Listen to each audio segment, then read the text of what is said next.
Muchas gracias. Agradezco la invitación de la Academia Mexicana de Cirugía, a la Academia Mexicana de Pediatría, a sus señores presidentes, la doctora Macías.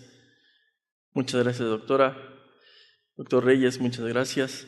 Bien, iniciaré diciendo que los gliomas en pediatría revisten un punto interesante y un poco diferente respecto a la presentación que se tiene en el adulto. Como pueden ver ustedes aquí, en este primer corte que se hizo desde la fundación del instituto al año 2001 más o menos, el astrocitoma es el tumor más frecuente que se presenta, seguido de los craneofaringiomas, el tumor neuroectórmico primitivo y el ependimoma. Es claro que en el adulto, frecuentemente este astrocitoma va a ser maligno. Generalmente vamos a encontrar un glioblastoma multiforme, mientras que en el niño nosotros podemos encontrar astrocitomas con diferentes características según la clasificación de la Organización Mundial de la Salud. De tal suerte que vamos a tener astrocitomas benignos, grado 1, grado 2, mixtos, y en un grupo pequeño, glioblastoma multiforme o tumores anaplásicos. Generalmente la presentación en tumores de rápido crecimiento, verbigracia, un astrocitoma anaplásico, se verá evidenciado por cefalea, papiledema, el cuadro clásico de hipertensión intracraneal. Sin embargo, debo apuntar y señalar que la epilepsia es uno de los datos más importantes que debe uno tomar en cuenta en la evaluación clínica de un paciente y que puede en un momento dado redundar en el diagnóstico subsecuente de un tumor cerebral. Otra forma de presentación, por cierto rara en el niño, es la presentación aguda. La hemorragia intratumoral o la hemorragia subaracnoidea o aún la hemorragia subdural puede llegar al 2.5 a 5% de los casos. No así la hidrocefalia, la cual es uno de los datos que se manifiesta asociado al tumor que generalmente se encuentra en sitios de línea media. El edema peritumoral que se presenta en los gliomas hemisféricos, en este caso quiero definir a qué me refiero con hemisférico. Estamos hablando de las lesiones o de los tumores o los gliomas que se presentan en el neopáleo, es decir, en los diferentes lóbulos cerebrales. Así que me voy a referir específicamente a ese tipo de tumores y no a los de línea media en especial. El 0.2 al 0.3% de niños con epilepsia pueden tener un tumor, esto en diferentes series como la de Livingston, la de Page. Y el tipo focal, por ejemplo, de crisis convulsivas puede ser mayor hasta llegar a un 2%. De hecho, la presencia de crisis convulsivas es la primera manifestación de tumor hasta en 1/4 de los casos. Este hecho me parece trascendente porque muchas veces la presencia de crisis se achaca a otro tipo de problema y no se verifica con estudios de imagen más finos a qué se debe estas crisis. De tal manera que una lesión que se presenta en la porción lobar puede tener un efecto compresivo sobre la corteza o puede tener lesiones distantes que involucran la cara medial del temporal, que este es un punto importante a destacar, y en casos raros este tumor es la misma causa de las crisis. La actividad temporal es el punto más importante a definir en este grupo de pacientes. La presencia de crisis parciales complejas, sobre todo el síndrome temporal, descrito por Jasper y Penfield, y en algunos casos, por ejemplo, algunos casos de Aicardi, en donde se presentaban síntomas sensitivos, o sea, crisis sensitivas, secundariamente generalizadas o simplemente parciales. De tal suerte que de 50 a 250 casos con crisis parciales de control difícil, las lesiones pueden ser detectadas por resonancia magnética. Creo que este es el punto que debemos destacar. El estudio de resonancia magnética debe ser realizado en pacientes con crisis convulsivas si, dentro de su evaluación y, por supuesto, si nosotros estamos manejando un paciente y no tiene control de crisis convulsivas, hemos tenido que agregar otro anticonvulsivante y debemos ser más inquisitivos en el estudio de la porción cortical, de la porción subcortical, especialmente de la cara mesial temporal. Esto es especialmente cierto sobre los gangliogliomas y los amartomas del lóbulo temporal. Desde el punto de vista electroencefalográfico, también es un punto importante efectuar este estudio. Debe hacerse también, sobre todo en pacientes en donde tenemos un lento crecimiento. El 8% fue menor de 1 año y 19% menor de 2 años, observándose casos de lactantes y de recién nacido que podían haber tenido este tumor. Y nótese esto, el intervalo medio entre crisis y diagnóstico de tumor fue de 5.6 años. Esto es algo muy, muy importante porque son pacientes que pasan desapercibidos con una epilepsia que a final de cuentas fue causada por un tumor.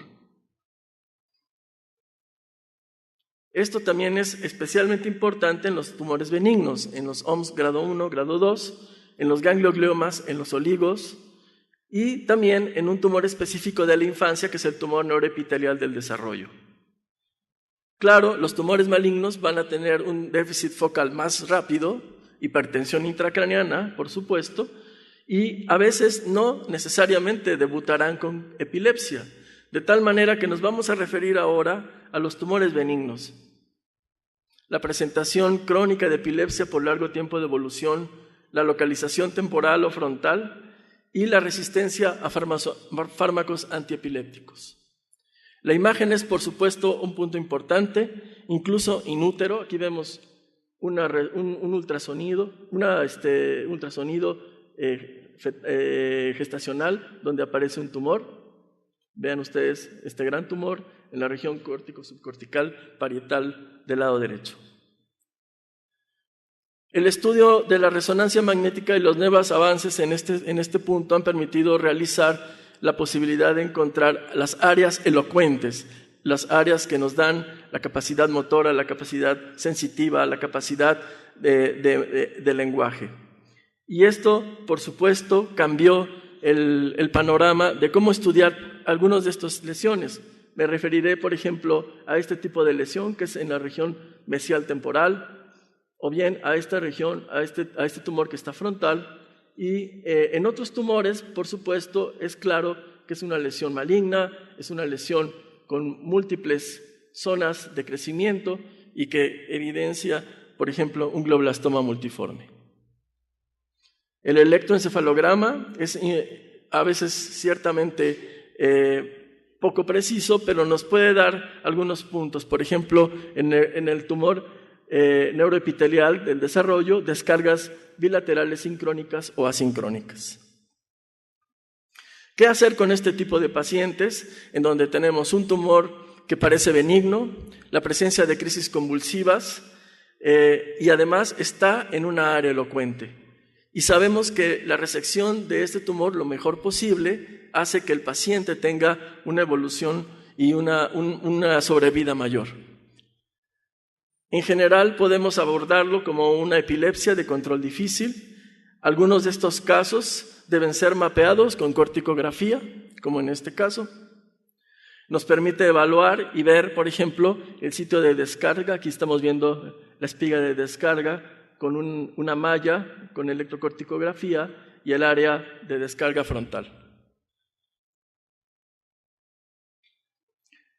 El otro punto que nos permite hacer con potenciales motores y además con el volt, nos permite hacer y evaluar el área cercana al opérculo en el lado izquierdo y poder hacer la resección en la región perisilviana, tratando de dar el menor daño posible con la cirugía. Otra manera de hacerlo es por estereotaxia, con una craniotomía guiada. Vean ustedes esta lesión que se encontraba entre dos vasos. Se hizo una craniotomía guiada por estereotaxia con una pequeña craniotomía y se pudo resecar completamente la lesión.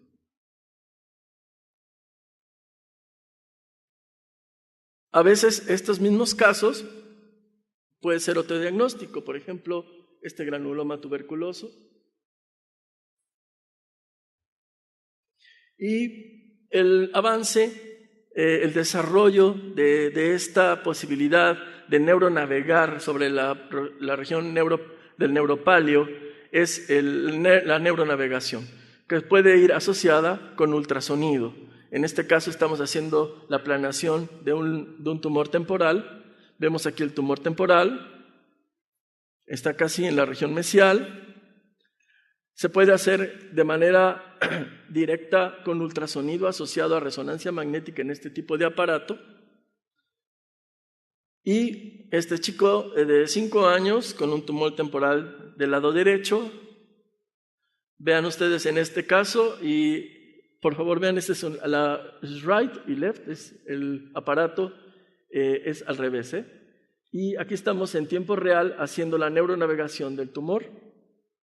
Nos permite evaluar este tumor, poder saber cuánto resecamos del mismo, poder hacer un Doppler para ver la arteria cerebral media y sus ramas, que nos permite la seguridad de no dañar este sitio. Una vez en el proceso de resección, seguimos viendo la arteria indemne, la resección completa.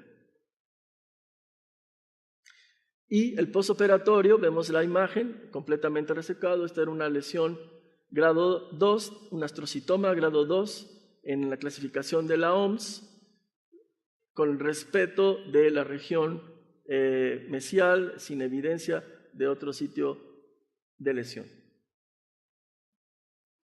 Otro punto importante, por ejemplo, en los astrocitomas que se presentan en la región interhemisférica, como es este caso, vemos aquí que tenemos que entrar por un abordaje que implica llegar al cíngulo, implica tocar las dos áreas motoras. También se puede hacer con esto.